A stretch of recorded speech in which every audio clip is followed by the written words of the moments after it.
Are you ready? Good news, everyone! I'm the surprise in your cereal box. I'm great! Everybody else sucks!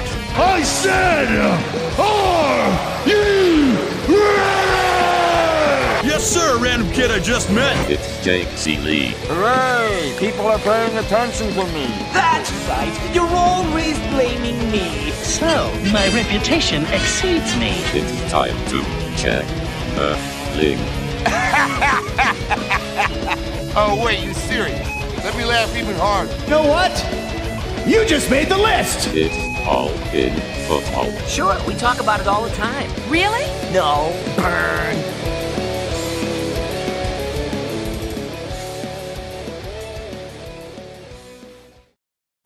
What is up, you ducks? It is a ducking awesome show today, all in football on FTN with Chris Meaney back. A little coffee, a little phlegmy as he's battling through the sickness. Yeah. A little bit. Make sure you're checking him out, though, over at Dangle Bets and Ciely. Did I get it right finally? Dangle Bet Ciely, but yeah, close enough. We'll take it. No end in there? Just Dangle Bet Ciely? Okay. Yeah, Dangle Bet Ciely. Yeah. It's not Dangle. It's not Dangle Bet Ciely. I am not on that show. It is him. No, you're not. You probably should though. Maybe we should get you to come on and give Why? So I can bitch about how crappy shit Sturkin is this year. Man, rough go for the Rangers. Rough go for the Rangers. No question. But I think they'll be fine. That's right. Yeah, that's not what we're here to talk about. Maybe double down on your Stanley Cup bet for them. But we are talking Week 13 ranks a little bit differently. We did a little bit differently last week, a little bit differently this week. Kind of keep things mixed up on your toes. A new T-shirt. Did you see this, by the way? The little pup with the ball on the string and the pull back as Boba Fett. Yeah, it's Boba Pet. Boba Pet. You're always impressing me with these tees. Like I don't know where you get them all stuff goes. They're all fantastic. That's what I spend most of my time. I don't even do rankings anymore. I just spend most of my time shopping for T-shirts. Do you have you done a rankings T-shirt article yet? Of my T-shirts? Yeah, why not? Oh I'm sure people would be interested. I'd read it. Well, all you would need to know is that I could do a top 50 and not hit all of them. I believe that. That's all I need. So for the rankings this week, I kind of figured we don't usually do this. A lot of people do it. Look like game by game because there's little bits here and there. And I don't want to keep jumping around from running back to wide receiver because some of these teams like correlate. You know, there's some information for both. Interestingly enough, the first game of the week, usually I'll be like, hey, just skip past another 3 minutes. We'll be done with the Thursday Night Football. Like, there's no news for Thursday Night Football. It's start every it's Josh Allen, Devin Singletary, Stephon Diggs, Gabe Davis, you need boom or bust, Ramondre Stevenson with no Damian Harris, and then the end, maybe Devontae Parker. Devontae Parker's actually scored 8+ points in all of his healthy games. So yeah, if you're desperate, it's crazy. Like Mac Jones sometimes looks like a really good quarterback to me, and other times he looks absolutely awful. I thought he made some. Hold on, let me rephrase that. Maybe not really good. Mac Jones sometimes looks like a quarterback, and sometimes he doesn't. So there you go. That's what you meant to say. So I thought he made some really nice throws against the Vikings on Thursday on Thanksgiving. I thought he made some nice airtight throws, and mostly to Parker. You know, I was just like, Devontae Parker, a couple nice grabs on the sidelines, a little tippy toe, but you have to be really desperate, I think, to start Devontae Parker. If Jacoby Myers doesn't suit up, then there you go. Did you wear that for Doncic's huge game last night? And for everybody that's listening, he's got a Mavs hoodie on.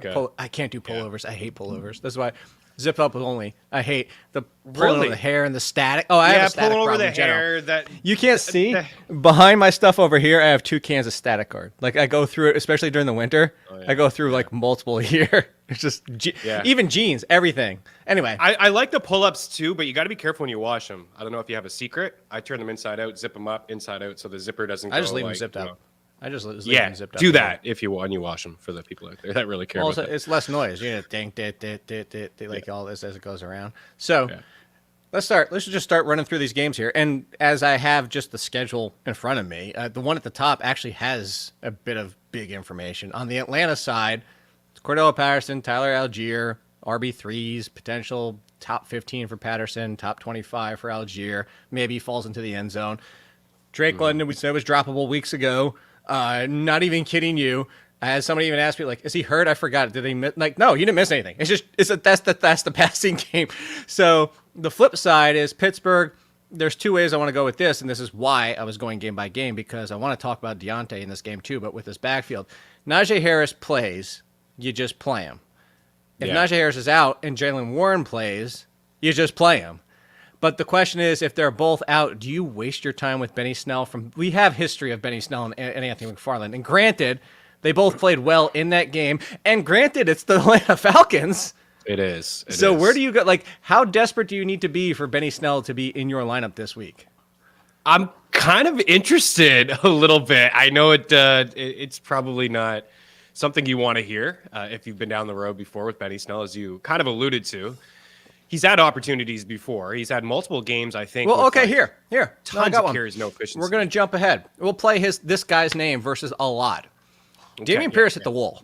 Dameon Pierce hit the wall, and people are calling it the rookie wall. I said, the rookie wall would have been about 3 games ago. He actually hit his high touches in college in week 7. He's had good games since then. It's been the last 2 weeks. Maybe it took him a little bit longer to hit the wall. It's out there. He's got the best matchup he could possibly have to rebound this week. So would you play Benny Snell or would you play Dameon Pierce? Because you might have that option. Yeah, it's a really good question. I would play Pierce. Okay. But listen, I do like Snell. If there's, all those guys, even if Warren does play, I probably look another way at a different option. But I'll give you another guy. Like then Warren Murray. or then Snell? I might play Snell over Warren. Really? I may do it. I think because he's not 100%, or because he's not 100%. Because I don't know if I fully believe in Warren. We had this conversation a month ago, and everybody's freaking out about Warren. Yeah, he's had some okay moments. He's been all right, but no, I mentioned that like we do that in general, as in the fantasy world, managers, the NFL. Everybody does it. Like people on networks do this with like, oh, what is the backup could be better? The backup, or at least as good. Like we're just assuming Jaylen Warren's going to come in and be like, right. There's potentially a drop off. So I agree with you on that, but I do agree. I agree with. Well, I was going to say I agree with myself. You were going to say that. Yeah. I think Warren is better than Snell. I think we've seen enough from Snell. He's better than Snell too. I think it would be very crowded. I don't think you can just say, "Oh, Warren's playing. That's it." Warren is an RB2. I think if Najee is out and Warren is playing and Snell is playing, you probably want to avoid all of it. If Warren has 100 full practice on Friday, I'm going Warren. I may rank him slightly ahead, but both. Oh guys no, I would sit there and have an internal debate of Warren versus Pierce if he gets a full practice in on Friday, because like I know he's gone a little bit more. Mike Tomlin has gone a little bit more towards the split this year. He's generally bell cow when he can be bell cow. Yeah. And it's Atlanta. It's just as good as a matchup, and Pierce is just like the teams. And even the team's better. Yeah. Yeah, what you just said too with Tomlin, we have a large history with him. When the starting running back is out, that next man up gets a bulk of the touches, but it could be crowded, man. It could be a little Warren. I thought Snell looked really good in that game against the Colts towards the end. He ran out the clock. He secured the win for them. He did. He caught a pass, and then you have McLaurin in there, who's going to catch a couple passes too. It's a mess. But I will say, if there's no Warren and all these guys are out, and all of a sudden it's Snell's backfield, he's the guy really out of all these fringy running backs that have popped up on the waiver wire. He's the guy that I was able to get for like $1. Like, you know what I mean? Just everyone's like, no, thanks, not doing it. Everyone wanted Zonovan Knight. Everyone wanted JaMychal Hasty. Everyone's like, he's the one that. The other one I threw out yesterday with Lauren that Mike Boone might have slipped through. Slipped through. He didn't sleep. Yeah. And another sneaky one, I know we're going to get to the backfield, maybe Tevin Coleman. Like, this is an experienced running back. I know, but look, it's an experienced running back. And listen, I think Shanahan would go with the experienced running back Coleman over Tyrion Davis-Price. Over Tyrion Davis-Price. Well, we know it's not a huge sample, but we know Davis-Price. We'll just touch on it. We'll just jump to it. You just transitioned us to that game, so that works for me. We don't have to go straight in order. It's a 4:00 game for everybody, by the way. So this is the big thing. 4:00 game decisions you might be waiting on is this game, the entire San Francisco backfield, the entire potentially Miami Dolphins backfield, and then what Josh Jacobs again. You're going to have the 4:00 on top. So hopefully we have some news before that. But and that's the thing, contingencies plan in place. And so normally I say this, Chris, is like, I apologize. We talked about it on Monday. I said, if you played Antonio Gibson at 1:00, I feel bad. It wasn't a terrible outing for Antonio Gibson, but it definitely wasn't anywhere near Josh Jacobs. So if it's Josh Jacobs, even Joe Mixon, he's potentially a 4:00. He should be fine. if you have a Jacobs, Mixon, Christian McCaffrey, a top 10 running back, my team, if the floor is an Antonio Gibson, who's like the 25th running back, let's just say that. And then my next backup plan and looking at these teams is maybe Deion Jackson. I don't care. I'll just take the risk because I'm missing out like 7-8 points. Even if I get a fat 0, I still get, I'm missing. But the ceiling of those names, do you play it the same way or do you just take the points knowing you're going to get the points? No, I play it the same way. The Jacobs has been limited, I feel like, all year, almost his whole career. I feel like this guy is questionable heading into every single football game. Like, how could you be questionable dealing with a calf injury? He didn't look limited at all. He looked unbelievable. He looked fantastic all game long. And that long overtime touchdown run, nobody was catching him. Nobody was catching him in that game. I'd say he just misses practice all week and he plays. Obviously, there's a lot of risk. You said it. Have insurance plans ready to go. All these like fringy running backs, just have them. And you just don't know at this time of the year, especially with teams that are completely out of it. I mean, even Etienne, guy's probably fine. He's fine. But I don't know. Is he going to get 25 plus touches? Yeah, at least that isn't 1 o'clock and he should suit up. You're playing him anyways, but don't be shocked. The only way you see other guys so there's some leagues out there that have like 3-4 man benches and stuff. The only way that I wouldn't wait on Jacobs again, and I didn't last week in certain scenarios, it would be like, I have a stud team. Like, I don't want the 0, and I don't need to risk getting... Let's be realistic. The Jacobs situation happens once or twice a year. So most likely Jacobs and Christian McCaffrey, all those are like, all right, they might get you 20. So the difference now is 8 to 20, 12 points, 8 to 0 is 8. It's bigger to get that upside. But if you're like, my team is so good, I don't need that little 4 or 5 point difference. Why risk it? Yeah, sure. But most of the time, I'll try to wait if possible. So Green Bay, you don't have to wait. It's a 1 o'clock game. Jump back up to the 1 o'clock games. Aaron Rodgers said he's going to play. Aaron Rodgers has a broken thumb, and he got a shot in the side and never returned. It was Jordan Love time. But he said he's playing. Here's the thing, Chris. There's a couple factors here. First of all, he loves to destroy the Chicago Bears, who also have no defense. Anyway, so that thing. No defense. But this is a couple games now. There was like an inkling of it before, and then it really hit this past week where he's going back to Randall Cobb, and he's going back to Randall Cobb, and he's going back to Randall Cobb. And it's not hurting Christian Watson, but it killed Alan Lazard. Lazard, it did. What is one of his 2 catches, and it was like, or 3 catches or whatever it was once Jordan Love came in the game. If Aaron Rodgers is under center, is Alan Lazard now benchable? You know I love Alan Lazard, but this is, I mean, face facts, Tony. Like, this is bad. It is bad. I wonder if it was just Rodgers avoiding Slay and Bradbury. Possible, but I noticed that in the game as well with a little bit of Cobb and you lost safety. You lost your slot corner. So they were picking on the rookie there, Blankenship. So maybe it had a little bit of something to do with that.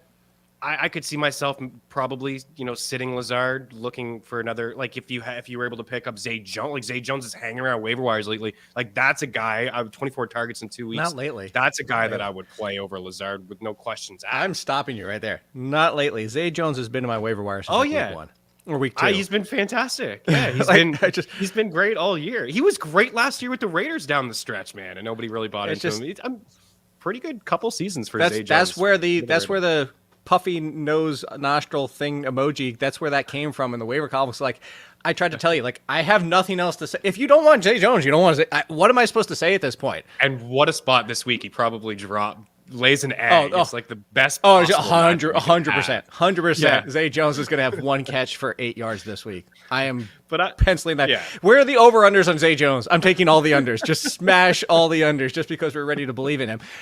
Is the question for the Chicago Bears, David Montgomery, the end? Like, we're not screwing around with the wide receivers now, right? No, and even Cole just Kmet, move on from don't this. even play Cole Kmet. Like, I think Foster Moreau played 100% of the snaps in the last 2 weeks. Like, that's a guy I'd play. Heck, I may even play Jelani Woods at this point over Cole Kmet, just hoping that last week wasn't I'm sure it was an outlier game, but maybe he has like 4 or 5 targets. But Chicago's a mess, man. What are you doing with the Bears? You're not playing it. I don't imagine Fields plays either, right? I haven't heard too much. I was just going to say, you cannot bring Fields back this year. No, shut him down. Yeah. Shut him down. Shut him down. Shut him down. Shut him down. No, I was going with Mobb Deep. Maybe you were completely on a different path than I was on that one. Oh, yeah. Mobb Deep, though. So you get that reference. All right. So we talked about Jacksonville. Let's play the Tunisia over France, everybody. How about that? Oh, wow. Scored a goal. Really? Yeah. 1-0 Tunisia.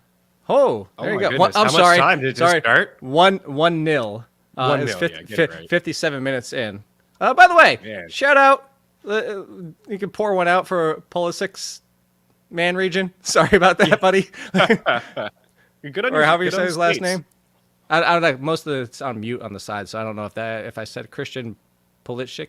I don't know. I mean, Somebody you're will the tell me American. I'm wrong. So, yeah. I don't think he's an American by descent with that last name. No, I Or don't like, think so either. I was gonna say like that's my. I mean, I'm technically American. I mean, I am American. My parents are American. My grandparents, but my name isn't American. Clearly not American. No, As not we at all. completely go off the rails of this. Anyway, let's say we live in a world where Travis Etienne doesn't play. The problem is it's Darrell Henderson first game or JaMychal Hasty. It was interesting to watch waivers. I was going to tweet that out for the flex leagues to get everybody like where waivers are going with Henderson versus Hasty. Hasty overall seems to be the more popular pickup than Darrell Henderson, but I kind of lean that Darrell Henderson, given his body, given his skill set, is the better option. Like Hasty's great, who Hasty is, but I don't. Like, Hasty's not touching. Hasty touches the ball a 20th time, he might explode. He might get Thanos snapped into like gone. Like the dude's small. Is what I'm getting at. He is small. He's very tiny. He's a very tiny back. He's probably better suited as like a third down running back for the squad to catch a couple passes.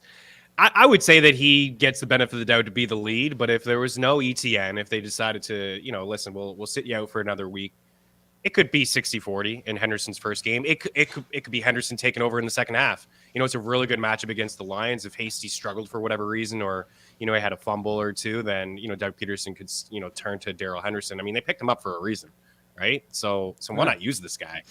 And it's another player too, like Etienne, man. I don't want to call this guy fragile or injury prone last year, whatever. And this year's it's nothing. It's just like a foot injury, Don't do it.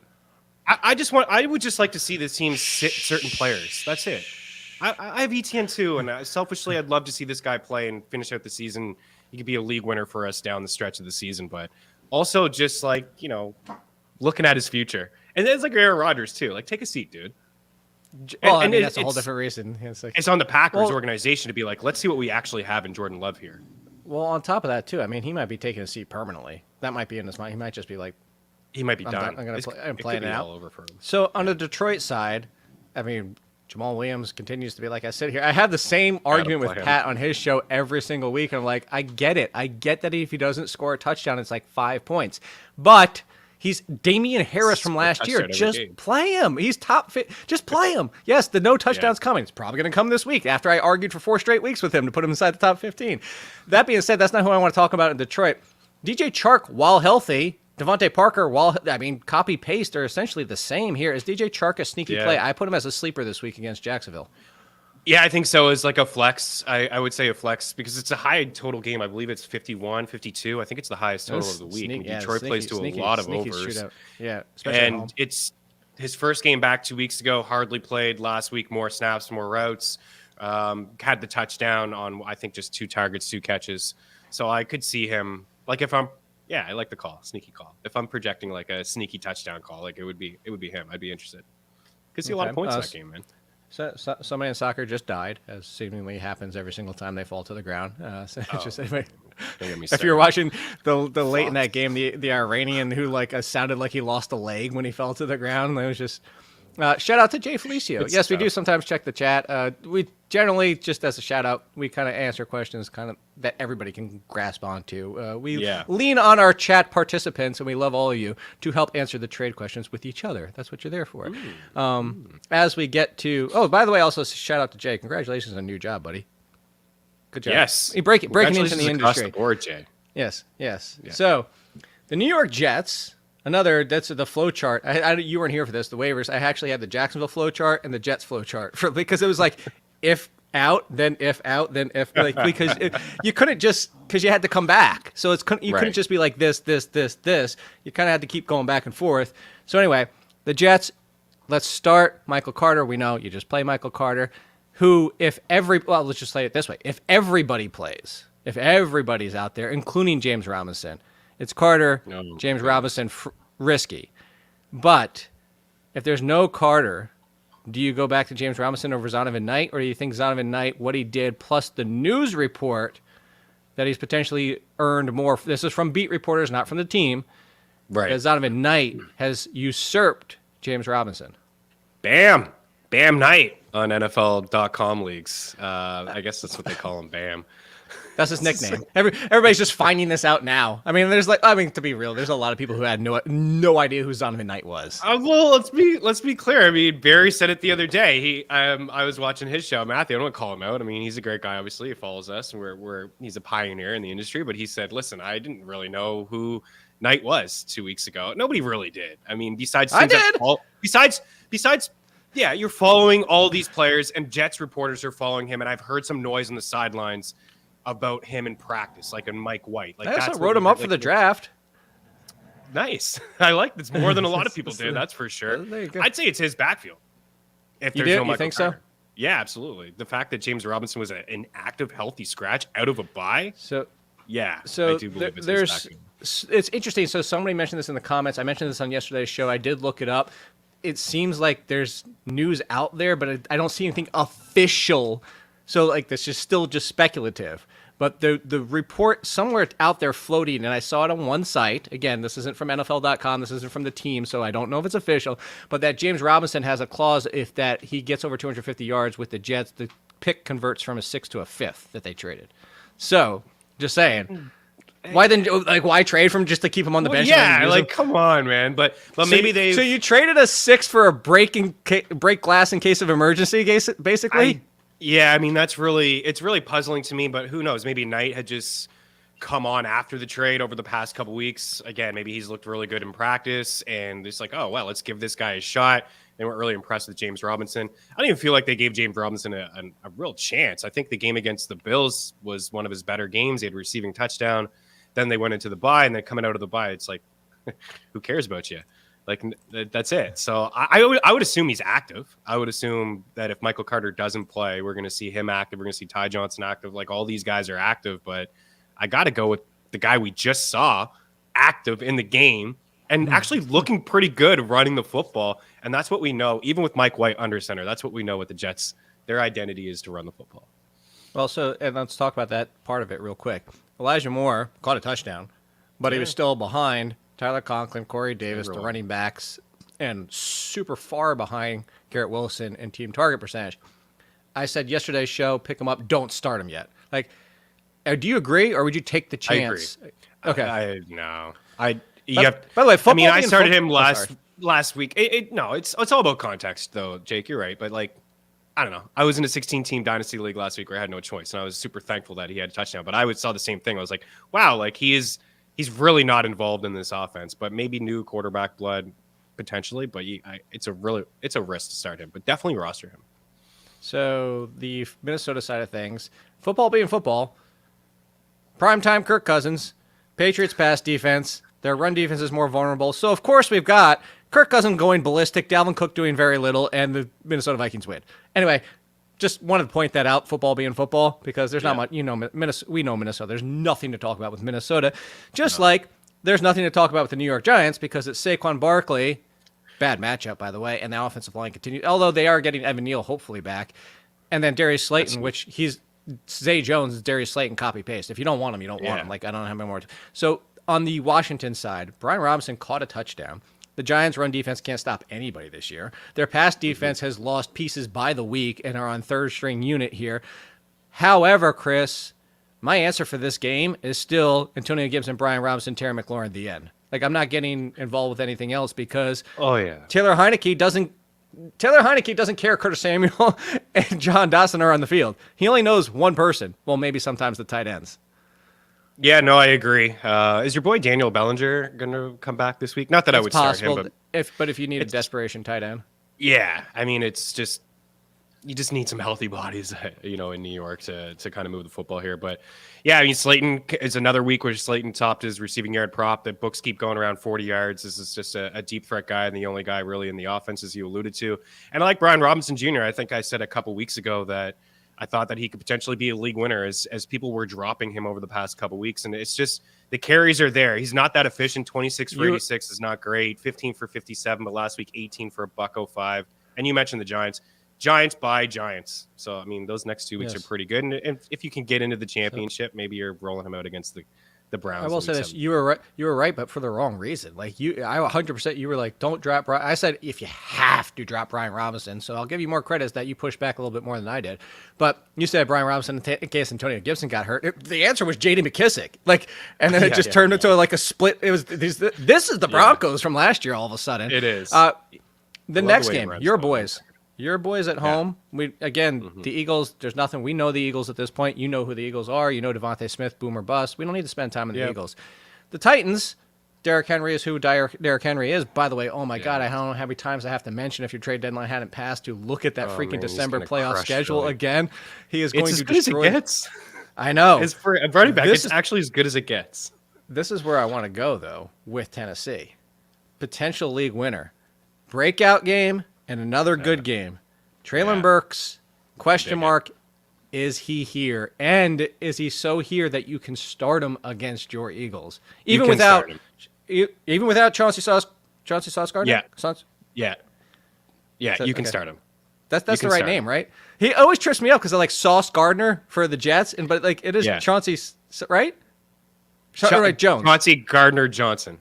Gardner Johnson, that's what it is. Yeah, he's like CJ. They call him CJ. Anyway, Johnson, so he's the slot. So it's not. You can start him. You can start Treylon Burks. I think so. Would you start Treylon Burks or Donovan Peoples-Jones against Houston on the road with Deshaun Watson's first game? Oh man, there's a lot of it. There's a lot. There's like if and. There is a lot of risk in I think rolling out Donovan Peoples-Jones, but I would play Donovan Peoples-Jones. Yeah, Deshaun Watson hasn't played football in like 700 days. We all know that. It just so happens that his first game here is up against the Texans in Houston. Oh, it doesn't so happen. The NFL didn't so happen into that game. I know. I wanted to say that actually. When that happened, when he was suspended for X amount of games, and we saw the schedule out of the bye or whatever, he's going to face the Texans. It's like you knew that you gave him those amount of games. Why not one fewer or one more, right? You're setting it all up for the drama in Houston. And it just happened to land in week like seriously? Get the hell out of here. All right. There's going to be chaos at that stadium. But I'm playing Donovan Peoples-Jones. Okay, so let's bring 4 names into this. I was originally going to do 3. Okay. So 4. Here we go. DPJ, Donovan Peoples-Jones, Treylon Burks, Darius Slayton, Zay Jones. Rank them, Chris. Go. Well, I'm playing Zay Jones because number 1. Even though you said he's like unders, yeah. What was it? Zay Jones, Slayton, Donovan Peoples-Jones, and then Treylon. Those are the 4. Treylon Burks. Yeah. Yeah. I would probably go Zay Jones. I may put Slayton last there. I may just take the upside with Treylon Burks. Eagles are going to push the pace. The one thing that I fear with that Eagles and Tennessee game is, of course, Derrick Henry is going to touch the ball 25 times on the ground, and they're going to do what Washington did and slow the pace down and run. But I think that Hurts will be able to throw on the Titans secondary. So if they can score some points, we see Treylon. I just got to put Treylon in there ahead of Slayton. So I go Zay, Peoples-Jones, Treylon, Slayton. Yeah. Oh, by the way, if the Washington defense are all is really good options. Though. Washington defense, run defense, we keep saying this, has been really good all year. Fantastic. It's been a matchup problem. It was for your Eagles. Here's the biggest thing. They get Chase Young back, which is already generating pressure on top. Daniel Jones might get sacked and fumbled like 15 combined times. Like, just, go get the Washington. Oh, yeah. And I don't think a lot of teams are looking at Washington Commanders because you mentioned it because of the bye next week. And people are looking at it like, oh, they just don't want to waste. This is about the time of the year where I consider 2 defenses on my team. Because there's very rarely going to be a defense, unless it's elite, where you can say 15, 16, 17, I'm playing them all 3 weeks. And even the elites of elites. Like, you're going to get something like Buffalo might get Miami mixed in there. I don't know the exact schedule. I'm just saying for an instance. And Miami this week. And that's a question I'm sure that you've gotten with defenses, right? I mean, if you don't want to Somebody said, why do you have San Francisco so high in the top 10? I was like, well, because they can still give up 30 points and still score double digits in fantasy because they can still get turnovers and sacks from one to the house. It can still happen. And they haven't allowed a point in the last 4 second halves. 7 years? Yeah, which does feel like 7 years. So I personally have them and I'm playing them, but I understand people going out to get Cleveland or going out to get Washington. But you said it perfectly, Jake, and it goes in hand what we've been saying for a couple weeks. Set yourself up, have insurance if you can for running backs. If you don't like a quarterback's matchup in week 15 or 16, have a second one that you like. But I think it's definitely the time of the year. I see some people rostered 3 defenses, and that's really maybe overthinking it, but that's also planning ahead at the next couple of weeks. You don't want to be fighting on the waiver wire for like Washington come week 15 against the Giants. And if they ball out this week, you know what I mean? Just have them ready to go. 100%. Next game on the list. I mean, you said it perfectly. I had nothing to add to that one. Latavius Murray, he's in play. Fine. RB2, although Baltimore's defense has been much better in the second half of the season. You talk about Denver. Cortland Sutton, okay, fine. Whatever. Dulcich, if you need a tight end, fine. Whatever. On the other side, Baltimore. I was like, hey, you know what? DeMarcus Robinson might be the answer. And he actually still would have been the answer if he could have hauled in that touchdown. Mark Andrews also would have been a wonderful tight end if he would have hauled in that touchdown. The game wasn't all on Lamar Jackson's shoulders on that one. That all being said, is it Mark Andrews the end? Because we might get the also returning J.K. Dobbins, and this backfield's about to get what a flowchart-y-ish because I think if Dobbins is back, it's that 50-50 split with Gus Edwards. And in this 1 week, I still like Dobbins more long-term, but against Denver and first game back, I would still play Edwards, hoping I got the touchdown. I think Kenyon Drake gets eliminated from the equation. I think so, too. Yeah, Kenyon Drake was one of the most dropped players in Yahoo after waivers ran last night for some people. I know other people have it run tonight, but I don't trust anybody inside this offense. I mean, this is probably the lowest I've ranked Lamar over the past couple weeks. Where'd you rank I know last week, I think I have him like 8. Maybe that's not that low. I'm at 6. But it's, He still got 20 points last week despite everybody dropping touchdowns on him. I know. It isn't that low, but like even Tua in a tough spot and Trevor Lawrence, like maybe I'm overthinking it, but those two guys I could see having better weeks, but it's Lamar and it's Andrews, and if it's no J.K. Dobbins, then it's Gus. Okay. So very simple on that one. Cleveland, Deshaun Watson's back. So let's talk quarterbacks, which you don't normally do. This is my cutoff. I will give you my cutoff for everybody out there that doesn't want to check the link. This is what it is. Mahomes, Hurts, Allen, Burrow, Herbert, Lamar. There's my 6. There's Lamar right there. Dak, Tua, even against San Francisco. Trevor Lawrence, because he's facing Detroit. Geno, Jimmy. There's Deshaun at 12. Is there any of those that you would start Deshaun Watson over in his first game back? It is a good matchup. It's about as good as you can find. But here was my pushback on him going higher. It's not just the rust. It's that, this is what I said to Pat yesterday on his show. There's no need for Deshaun Jackson to throw 35 times. You have one of the best backfields in the league. Deshaun Jackson can even run, which maybe that's a little bit pushback why he should be higher. But you could run the living hell out of Houston and walk this game over like that. So I don't even know that they have Deshaun throw that many times is my concern. I love that you just combined Lamar and Deshaun in there. You called him Deshaun Jackson, which I think is fantastic. Did I? Yeah. Oh, well, no, because Deshaun Jackson. If only you could combine both, right? If only you could combine both Lamar's rushing ability and then Deshaun's deep ball and what he has to offer. But I think there is a lot of risk in this start. I think where you have him ranked is fair. I think that would be Michael Vick. For me, yeah, Michael Vick. Yeah. Personally, I would probably play him over Jimmy and Geno. That's Jimmy against Miami. I know. It's a potential his shootout first game back and forth. Miami forces you to push the pace. Hi, I beat you to it. Jiggles said, "Michael, I beat you to it." That's you guys are delayed. Haha. There's some risk there for sure, but I think I would roll the dice. Geno should be fine, right? The Rams are depleted. They're just washed up at this point. Aaron Donald's out now too, so they're just missing so many guys. So I understand that one, I guess, but I think you agree. Watson has a higher ceiling than both. The Rams are tanking without tanking. They're like Aaron Donald's banged up. Like, I mean, at this point, why are you playing anybody in this team? I agree. Sit them all. Yeah. So the Dameon Pierce part we already talked about. We don't need to spend time on that. And you just brought up Geno in that situation. We don't need to spend time talking about Seattle. But on the Los Angeles side, like Kyren Williams is ahead. Goodness. It's a 60-40 already. 60-40 split already. And Kyren Williams is like all the passing game work. Would you play Kyren Williams against Seattle? That's who Josh Jacobs just tore to shreds. Yeah, I would play him. Dameon Pierce or Kyren Williams? I'm gonna go Kyren Williams there. Especially in a full point setting, PPR. Here's one for you. I want to go back real quick. DeAndre Swift or Dameon Pierce or Kyren Williams? Is Swift the third of these three at this point? I think so. Yeah, for me, he is. There's clearly a ceiling with this guy, and he got a little bit more run. I was shocked at first watching that game against the Bills and hearing reports that he's been practicing in full and he's perfectly fine, and then seeing Justin Jackson get in there and catch a pass. I'm like, why? Why would Jackson get in and catch a pass if Swift is fine? It doesn't make any sense to me. No, and then Swift had a nice run where it looked like he had a touchdown and he went down at the one. I was like, wow, that looks like a guy that's fully healthy. Why isn't he getting the ball more? But we know since week one he's not the goal line back in that offense. But on the flip side, we talked about the total. If he gets you a touchdown, he's finishing as a top 24 running back, and he's not pretty much ranked as a top 24 running back for me. He's just not anymore. By the way, let's Team Tunisia over here. They've never beaten a European team. It's 1-0. They've never beat. They just flashed on the screen. That's why I looked over. They said they've never beat a European team in the World Cup. So sorry France, rooting for Tunisia. Let's go Tunisia. Team Tunisia. Team underdog. Let's go.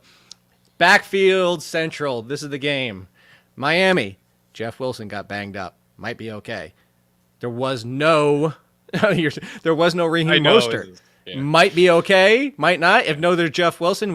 So this is very simple. Jeff Wilson, you play him. No Jeff Wilson, and Mostert's actually playing. Mostert.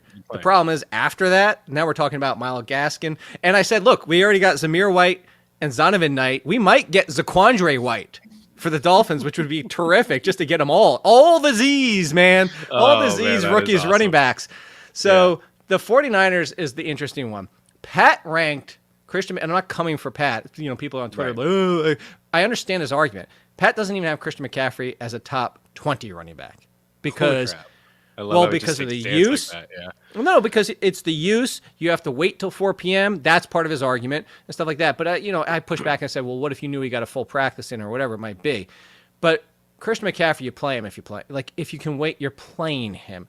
The question we need to now have, you alluded to it earlier, if there is no Christian McCaffrey, let's say he's out, because we know there's no Elijah Mitchell.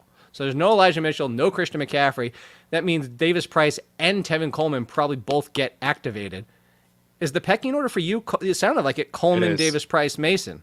It is. Yeah. It's again, this is such a guessing game with Shanahan. We've been doing it for years, but what he has shown me this season, I mean, when he was in a pinch for a running back play, what did he do? He went Tevin Coleman.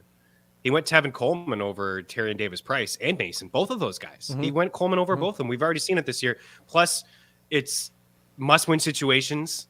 He wants an experienced running back. He's not – I don't think that he feels great about those other two guys. And when it gets CMC, when you can get a chance to go get CMC, you get CMC, obviously.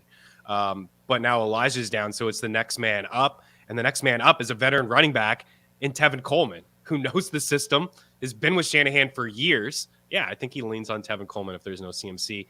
And I think he leans on him a little bit anyways if there's CMC, because we've already seen it. We've already seen Shanahan. Maybe Shanahan's thinking, I don't know, like in the back of his head was like, listen, Elijah Mitchell, let's just run this guy as much as we can get out of him. Try to keep CMC fresh for the playoffs. And look what just happened. Unfortunately, he doesn't have it. He has an injury history. You just got the most out of Elijah Mitchell. You ruined got the most in 2 games. You won 2 games. Now he's done. Now it's next man up type deal. Maybe they just try to keep CMC fresh. This is turning out to be a really ugly situation. I mean, CMC only going to touch the ball 10 times per game over the last few weeks of the season. It's possible. Elijah Mitchell's like a tree, and you're just chopping the axe, and it's like, how many shots do you get before he just falls over? Like it's just like keep giving him. My knee's hurting, coach. Get in there. 10 more carries. I don't care. Yeah. Hey, coach, I'm kind of slender and not really built like a tank. 70 carries. I don't care. Screw you. Can you give me your take though? Because this is a confusing backfield. Go push the sled by yourself, you bastard. Anyway, what you're saying, my take? I agree with you. Yeah. I think like You do? Like Yeah. I would take Davis Price over Mason because we've already been down this road and we've already heard from beat reporters. We've actually seen the team. Mason's active because he's used on special teams, and Davis Price is not. Neither is Tevin Coleman.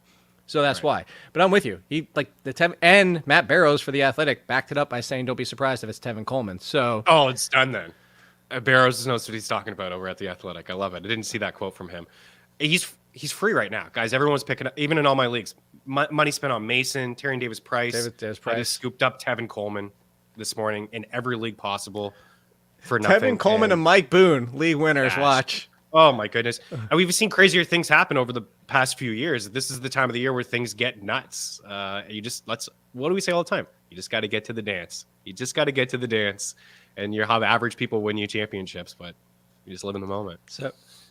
So real quick, somebody asked Aaron Rodgers or Watson. I'm playing Watson. Even if Aaron Rodgers plays, like Aaron Rodgers is broken in like 10 times over, and I know it's against Chicago, and he destroys Chicago, but at the same time, it just doesn't even make it through the game. Like that's the biggest problem. On top of that, pretty risky.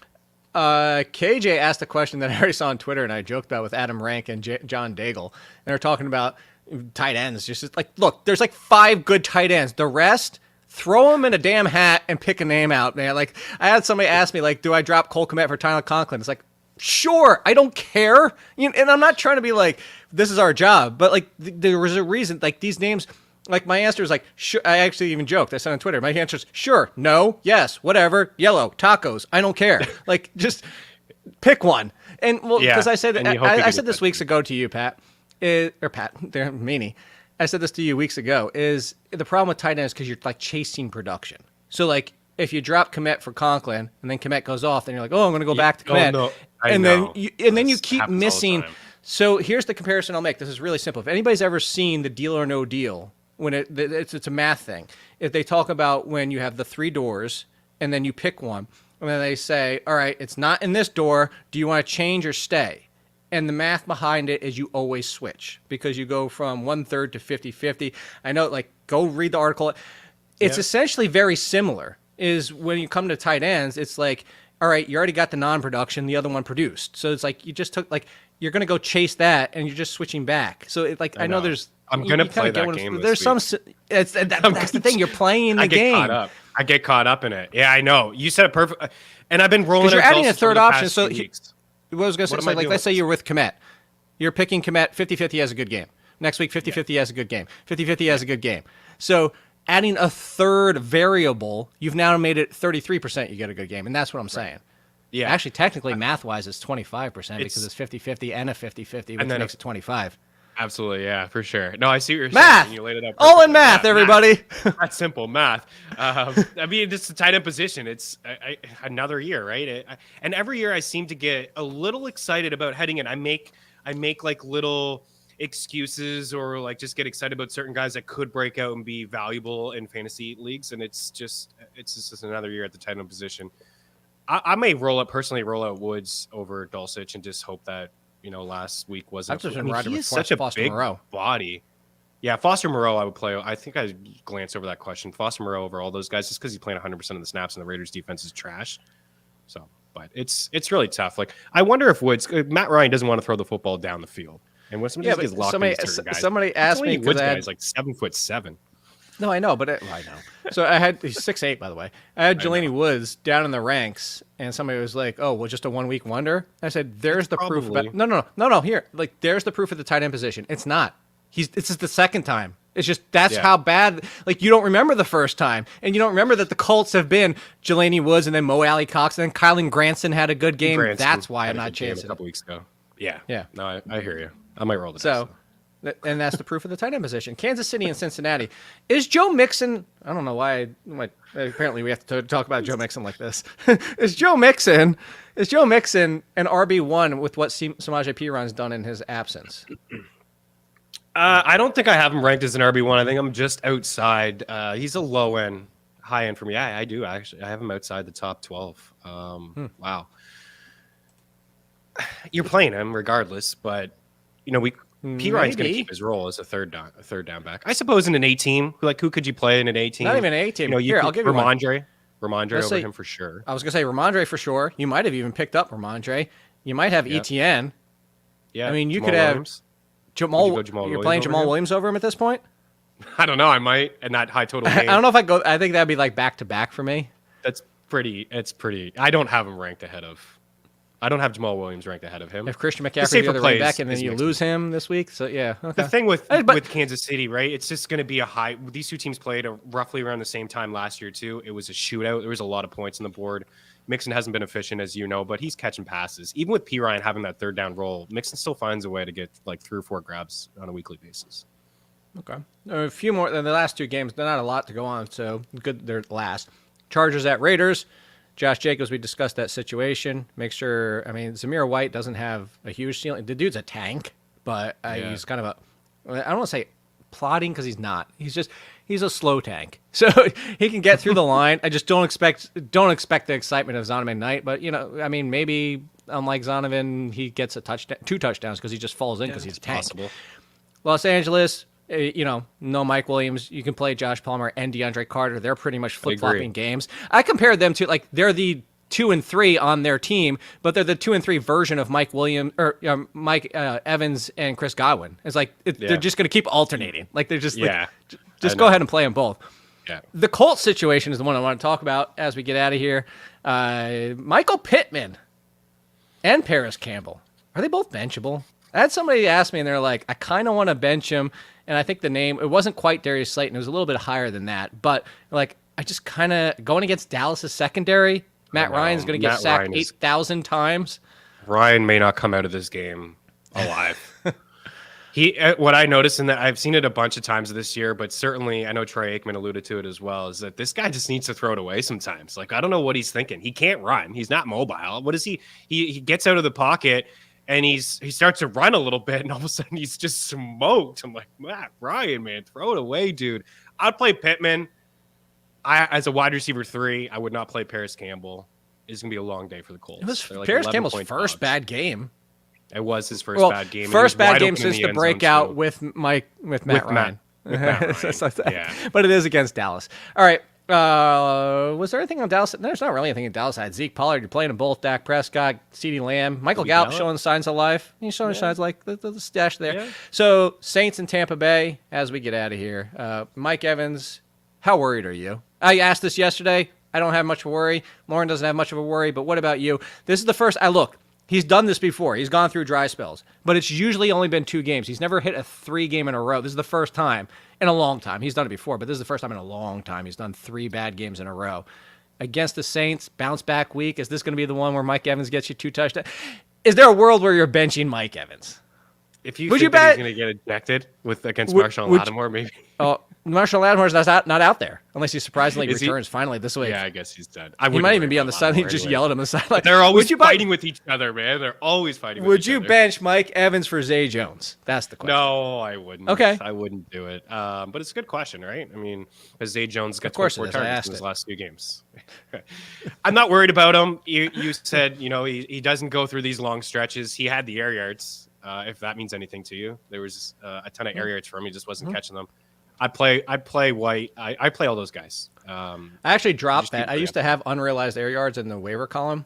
And then when I did the I stat remember piece, last year we went over it. I got rid of it because I did that stat piece in the offseason of the most predictable stats to use for fantasy production.